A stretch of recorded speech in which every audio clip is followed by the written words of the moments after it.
नमस्कार दोस्तों, आप सबका स्वागत है National Institute of Social Defence और Ministry of Social Justice and Empowerment, Government of India एवं मीडिया फॉर कम्युनिटी फाउंडेशन के संयुक्त तत्वाधान में वरिष्ठ नागरिकों द्वारा प्रस्तुत इस खास कार्यक्रम श्रृंखला अनुभव में, जिसके प्रोजेक्ट कोऑर्डिनेटर हैं डॉक्टर आर श्रीधरन और आलोक वर्मा और रेडियो कोऑर्डिनेटर्स हैं पूजा मुरादा, कौशल्या एवं साई सुधा। दोस्तों, कार्यक्रम में प्रवेश करने से पहले मैं आपको एक टोल फ्री नंबर बताना चाहूंगा जो हमारे सीनियर सिटीजन्स की मदद और उनके सपोर्ट के लिए है। आप इस नंबर का इस्तेमाल सुबह 8 बजे से लेकर के रात्रि 8 बजे तक कर सकते हैं। यदि आपको किसी तरह की मदद, किसी तरह के सपोर्ट की जरूरत है तो आप इस टोल फ्री नंबर 14567 पर कॉल कर सकते हैं। एक बार पुनः दोस्तों रिपीट कर देता हूं, आप सभी चाहें तो इसे नोट भी कर सकते हैं। 14567 यह नंबर सीनियर सिटीजन के सपोर्ट और उनकी मदद के लिए है। अब आइए दोस्तों, बढ़ते हैं आज के कार्यक्रम की ओर।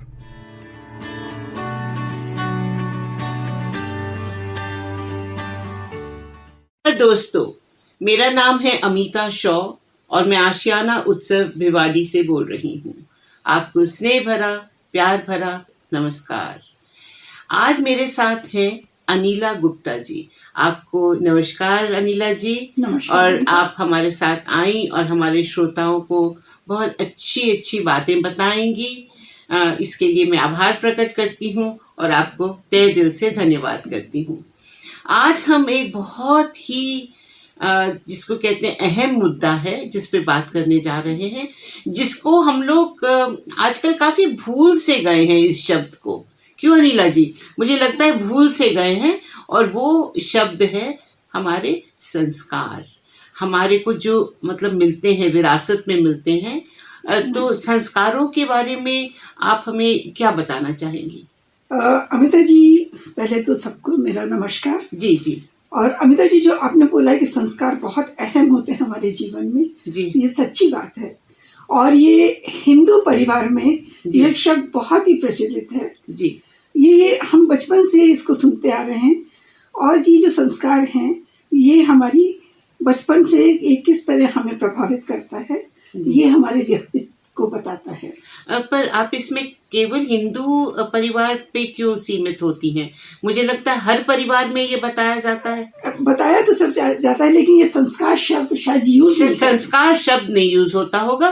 पर मैं जानती हूँ कि दूसरे मजहबों में भी बहुत अहम भूमिका संस्कार की होती है। तो क्या ये संस्कार बचपन से आ जाते हैं? आपको बहुत आश्चर्य होगा कि इसकी नींव तो गर्भाधारण के समय ही हो जाती है। जी। माता पिता के स्वास्थ्य, माता पिता के मनोस्थिति का प्रभाव शिशु को बचपन में ही गर्भाधारण के समय ही हो जाता है। जी जी जी। तो क्या संस्कार एक ही प्रकार के होते हैं या अनेक प्रकार के होते हैं? हिंदू धर्म के और हिंदू के शास्त्रों में तो 16 माइलस्टोन्स हैं। अच्छा, 16 माइलस्टोन्स हैं। वो हर इंसान के, जितने भी इंसान है सभी पर प्रभावित होते हैं, पर शास्त्रों में 16 लिखे गए हैं। जी जी जी। एक जो होता है उसको कहते हैं गर्भाधारण के समय। जी। दूसरा बोलते हैं, इसको पुंसवन कहते हैं। जी।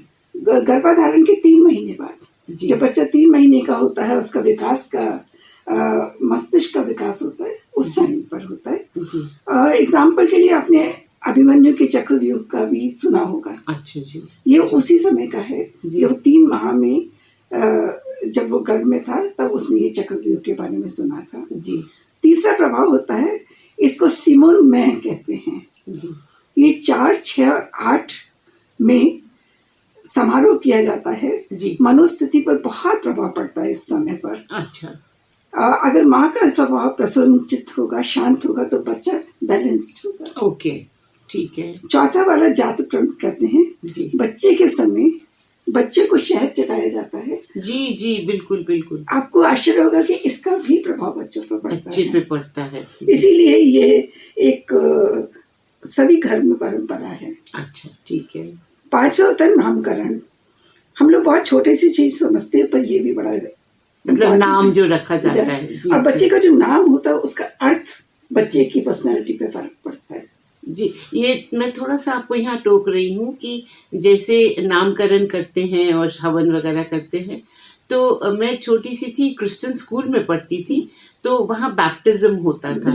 तो मुझे लगता है वही चीज है। जी जी जी, बहुत बिल्कुल वही चीज जी है। जी जी जी। छठा होता है निष्क्रमण बोलते हैं जी। ये छठे और 8 महीने में अन्नप्राशन जिसको कहते हैं ना। अच्छा अच्छा अच्छा, जो खाना पहले खिलाते हैं, अन्न खिलाते हैं एक्चुअली। और आपको आश्चर्य होगा कि हर उसमें मंत्र होते हैं। जी जी। इन मंत्रों का बच्चों पर बहुत प्रभाव पड़ता है। ओह, इसीलिए मैं बार बार जो हिंदू धर्म बोलती हूँ ना, क्योंकि हमारे में मंत्र जी होते जी हैं। जी जी जी जी। सातवां होता है मुंडन। जी। मंत्रों द्वारा बालक का मुंडन किया जाता है। जी। ये भी बहुत इम्पोर्टेंट होता है। जी। फिर आता है कर्ण भेदन। जी। जिसे हम एक्यूपंक्चर कहते हैं। जी।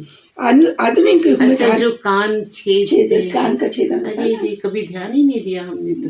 और आपको आश्चर्य होगा कि ये पहले लड़कों का भी होता था। जी जी। अब लड़कों का पर कुछ स्टेट्स में मैंने देखा है, राजस्थान वगैरह में, यूपी में भी। जी जी जी। तो इससे क्या होता है, तो रक्त का प्रभाव नसों में हो जाता है। अच्छा। और एक्यूपंक्चर का काम करता है, सुनने की शक्ति बढ़ जाती है। अच्छा अच्छा अच्छा अच्छा, ये तो कभी ध्यान ही नहीं दिया हमने, इतनी बड़ी बात कह दी आपने।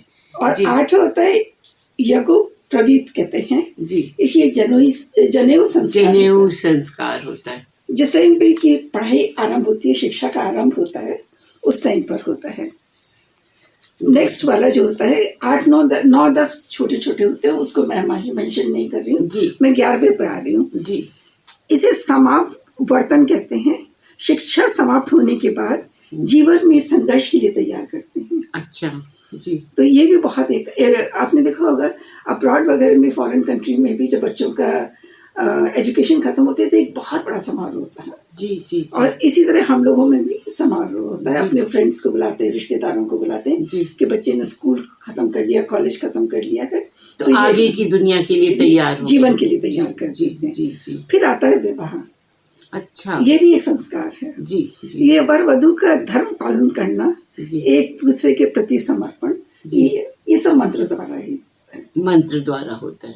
पर उनको, हाँ, मैंने क्रिश्चियन वेडिंग्स में देखा है वाउज लेते हैं वहाँ पे। जी जी, वाउज लेते हैं। तो हम लोगों के यहाँ भी वाउज होते हैं, लेकिन जो सारा कुछ फंक्शन होता है वो मंत्रों द्वारा होता है। जी जी जी जी जी। 13 14 का वर्णन शुरू में ही मैंने कर दिया था, वही चीजें हैं जी। अंत में जो 16वां होता है वो उसको अंत्येष्टि कहते हैं जी जी। मंत्रों द्वारा मुखाग्नि दी जाती है, ये भी एक संस्कार है जी जी। ये जितने भी रीति रिवाज हैं उन सब का हमारे व्यक्तित्व पर प्रभाव पड़ता है। अच्छा, ठीक है। कुछ संस्कार तो वंशानुगत होते हैं जी जी, और कुछ हम लोग समाज से, संघ से, परिवार से ग्रहण करते हैं जी जी जी जी। हमें सदा अपने व्यवहार पर ध्यान रखना चाहिए। हमारा व्यवहार आदत में और फिर संस्कारों में परिवर्तित हो जाता है। तो अच्छे संस्कारों को ग्रहण करने के लिए क्या करना चाहिए हमें? अच्छे संस्कारों को ग्रहण करने के लिए माता पिता का बहुत बड़ा योगदान है जी। वो क्या सिखाते हैं? वो घर में यदि गाली गलौज मारपीट करते हैं तो उसका प्रभाव बच्चे पर पड़ता है जी जी। और वो जब समाज में जाता है तो उसका व्यवहार उसी प्रकार होगा जी जी। और जिस घर में शांति होगी, जिस घर में प्रेम व्यवहार होगा, उसका बच्चे का बैलेंस पर्सनैलिटी होगी। ठीक है। तो ये बहुत बड़ा योगदान है, बहुत बड़ा योगदान है। तो अच्छे संस्कार ग्रहण करने के लिए मतलब हमें माँ बाप को कोशिश पहले तो करनी चाहिए, और बच्चे को वो ग्रहण भी करने चाहिए, तब ये एक्सेप्टेंस। एक्चुअली देखा जाए तो बच्चों का जो मस्तिष्क होता है वो एक स्लेट के बराबर होता है जी। क्या बहुत बड़ी बात है जी जी जी। तो वो जो देखते हैं वही अंकित हो जाता है जी, और जो अंकित होता है वही व्यवहार में आता है जी। उस स्लेट पे चाहे आप अच्छा लिखें चाहे बुरा लिखें, तो वो, और कुछ वैज्ञानिक कहते हैं कि जो बच्चे का मन होता है और बच्चे की पूरी शख्सियत होती है, और वो एक जिसको कहते हैं मिट्टी, जो गीली मिट्टी होती है, कुम्हार की मिट्टी, उससे जोड़ते हैं।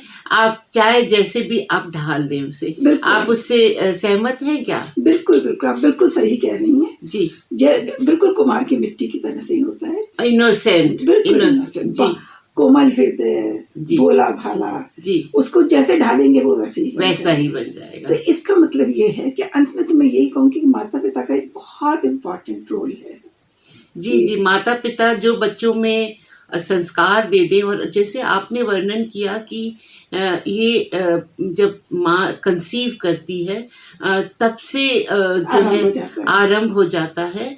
और बच्चा क्योंकि ग्रहण जल्दी कर पाता है तो वो अच्छा, कुछ लोग, मैं ये थोड़ी सी हटके तो बात पूछ रही हूँ आपसे।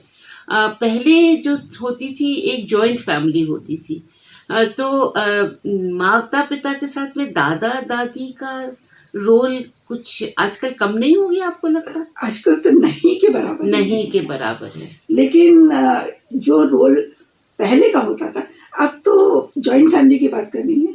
मैं एक बहुत छोटी सी बताती हूँ कि जब मैं बचपन में अपनी नानी नाना के घर जाती थी जी तो हम लोगों की एक पूरी गली होती थी जी और उसमें जितने लोग रहते थे सब मामा मामी या नाना नानी। जी जी जी। और बहुत बाद में जब मैं कॉलेज में आ गई तो मुझे पता लगा कि उसमें आधे लोग तो किराएदार थे, ओह लेकिन जितने फंक्शंस होते थे वही मामा मामी आ जाते थे, वही जी। नाना नानी होते थे। जी। तो हमें तो कभी फर्क पता ही नहीं चला। और वो संस्कार आज भी, प्रेम भाव जो बचपन में सीखा है जी आज भी वही है जी। कि लगता है कि जितनी रिश्तेदारी निभा सकें, जी जितना प्रेम बांट सके। जी।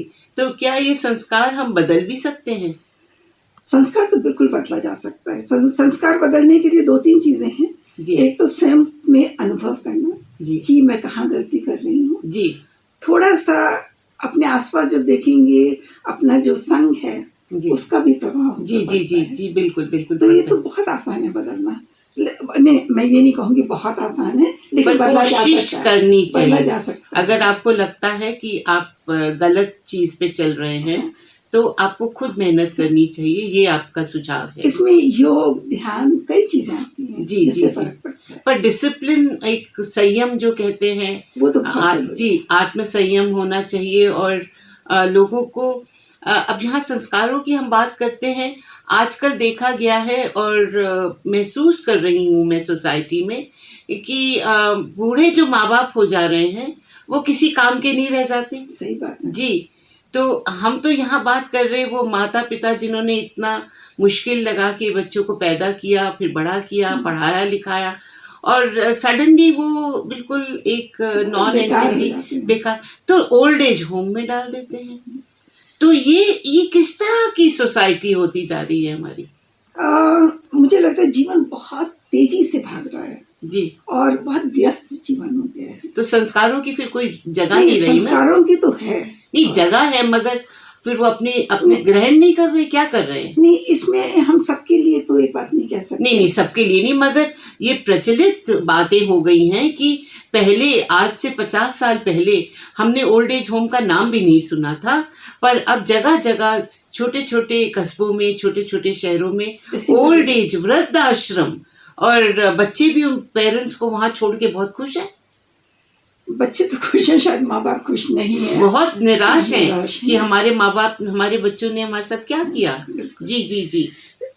मैं इसको अगर देखा जाए तो जो हम लोगों की पहले जॉइंट फैमिली होती थी, वहां से मैं फिर बिल्कुल वही जॉइंट फैमिली टूटने से जो ब्रेकेज हुई है, जो परिवार में 2 हिस्से हो गए, उसके बाद 2 से 4 के फिर माँ बाप भी बेकार हो गए, सब कुछ बेकार। और न्यूक्लियर फैमिली से माइक्रो न्यूक्लियर हो गई। जी जी जी। आप बिल्कुल ठीक कह रही हैं, लेकिन अभी भी अगर हम लोग थोड़ा संभल जाएं, अब ये याद रखें कि एक दिन हम भी बूढ़े होंगे। जी जी। तो शायद बच्चे भी शायद ये रियलाइज करें कि भाई एक दिन हम भी बूढ़े होंगे। जी। और इसीलिए हम कह रहे हैं संस्कार बदले जा सकते हैं रियलाइजेशन से।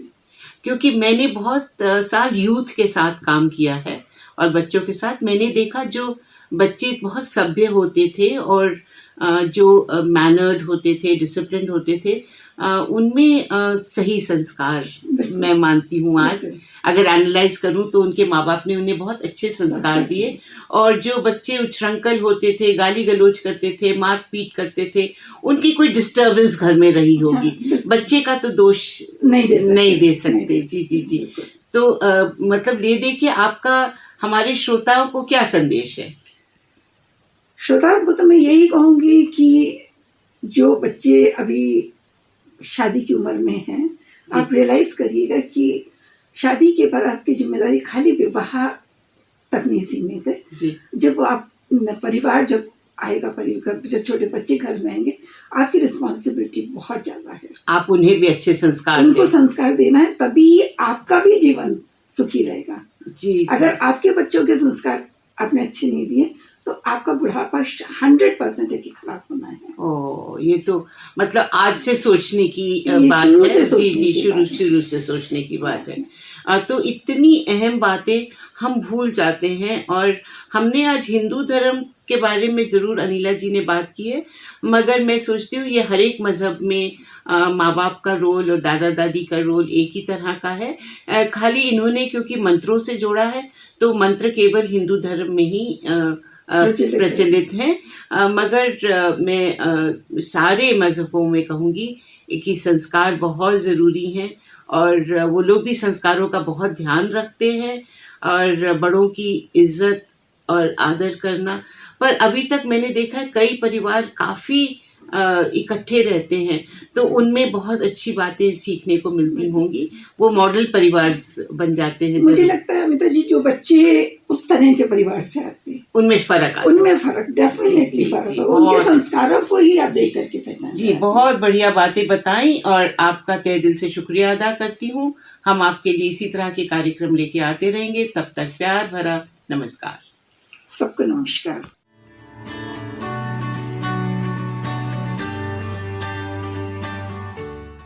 और श्रोताओं, फिलहाल वक्त हो चुका है आप सभी से विदा लेने का। और चलते चलते आप सबको एक बहुत ही खास नंबर हमारे वरिष्ठ नागरिकों की सहायता, उनके सपोर्ट के लिए मैं आपको बताना चाहूंगा। दोस्तों, Elder line toll free number है ये, आप चाहें तो इसे नोट कर सकते हैं 14567। एक बार पुनः सुने दोस्तों, 14567। यह नंबर वरिष्ठ नागरिकों की मदद और उनके सपोर्ट के लिए सुबह 8 बजे से लेकर के रात्रि 8 बजे तक अवेलेबल है। यदि आपको किसी तरह की परेशानी या किसी सपोर्ट की जरूरत है तो आप इस पर कॉल कर सकते हैं। फिलहाल मैं ले रहा हूँ इस कार्यक्रम से विदा। नमस्कार।